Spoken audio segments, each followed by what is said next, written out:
ಅವನ ಸೇವೆಗೆ ಸಿಗುವಂಥ ಗೌರವವನ್ನು ಪಡೆಯುವಂಥ ಹೋರಾಟ, ಒಂದು ಆರ್ಥಿಕ ಮತ್ತು ಸಾಮಾಜಿಕ ಭದ್ರತೆಯನ್ನು ತನ್ನ ಸಂಧ್ಯಾಕಾಲದಲ್ಲಿ ಪಡೀತಕ್ಕಂಥ ಹೋರಾಟ.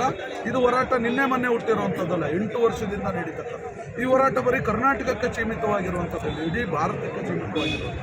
ಇವತ್ತು ರಾಜಸ್ಥಾನ, ಛತ್ತೀಸ್ಗಢ, ಜಾರ್ಖಂಡ್, ಪಂಜಾಬ್ ರಾಜ್ಯಗಳು NPS ಅನ್ನು ರದ್ದುಗೊಳಿಸಿದವೆ. NMOPS ನಡಿಗೆ ತಗೊಂಡಿರ್ತಕ್ಕಂಥ ನಿರ್ಣಯ ವೋಟ್ ಫಾರ್ OPS ಅಂತಕ್ಕಂಥ ಅಭಿಯಾನದಡಿಗೆ ಹಿಮಾಚಲ ಪ್ರದೇಶದಲ್ಲಿ ಇವತ್ತು ಒಂದು ನಿರ್ದಿಷ್ಟವಾದಂಥ ಸ್ಪಷ್ಟವಾದಂಥ ಸಂದೇಶವನ್ನು ಸರ್ಕಾರಿ ನೌಕರರು ನಾವು ನೀಡಿದ್ದೇವೆ.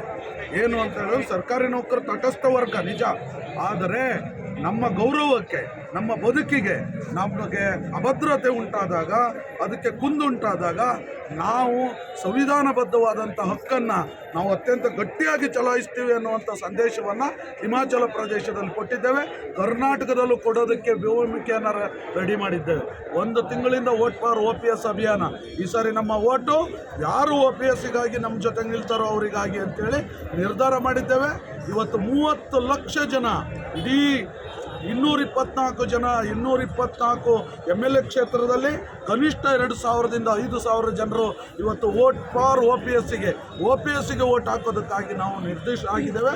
ಯಾಕೆ ಅಂದರೆ ಕಳೆದ 8 ವರ್ಷದಿಂದ ನಾವು ಹೋರಾಟ ಮಾಡಿದ್ದೇವೆ. ನಮ್ಮನ್ನು ಎಲ್ಲ ಸರ್ಕಾರಗಳು, ಯಾವತ್ತಿನ ಅಧಿಕಾರದಿಂದ ಇವತ್ತು ಅಧಿಕಾರದಲ್ಲಿರುವಂಥ ಸರ್ಕಾರದವರೆಗೂ ನಮ್ಮನ್ನು ನಿರ್ಲಕ್ಷ್ಯ ಮಾಡಿರೋದನ್ನು ನಾವು ಇವತ್ತು ಆತ್ಮಾಭಿಮಾನ ಅಂತೇಳಿ ತೊಗೊಂಡಿದ್ದೇವೆ. ಸರ್ಕಾರಿ ನೌಕರರ ಗೌರವ ಅಂತ ತಗೊಂಡು ಇವತ್ತು ಹೋರಾಟಕ್ಕೆ ನಾವು ಇಳಿದಿದ್ದೇವೆ.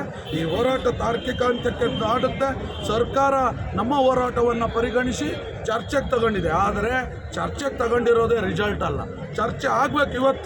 ಇವತ್ತು ಚರ್ಚೆ, ಇವತ್ತು ನಾಳೆ ಒಳಗಡೆ ಚರ್ಚೆಗಳಾಗಿ ಸರ್ಕಾರದ ನಿರ್ಧಾರ ಏನು ಅಂತ ಪ್ರಕಟಣೆ ಮಾಡಲಿ. ನಮ್ಮ ಪರವಾಗಿದೆಯೋ ಅಥವಾ ಅವ್ರದ್ದೇ ನಿರ್ಧಾರ ಇದೆಯೋ ಏನಾದ್ರೂ ಸರಿನೇ, ಅದು ಪ್ರಕಟಣೆ ಮಾಡಲಿ ಅಂತ ನಾವು ಕಾಯ್ತಾ ಇದ್ದೇವೆ.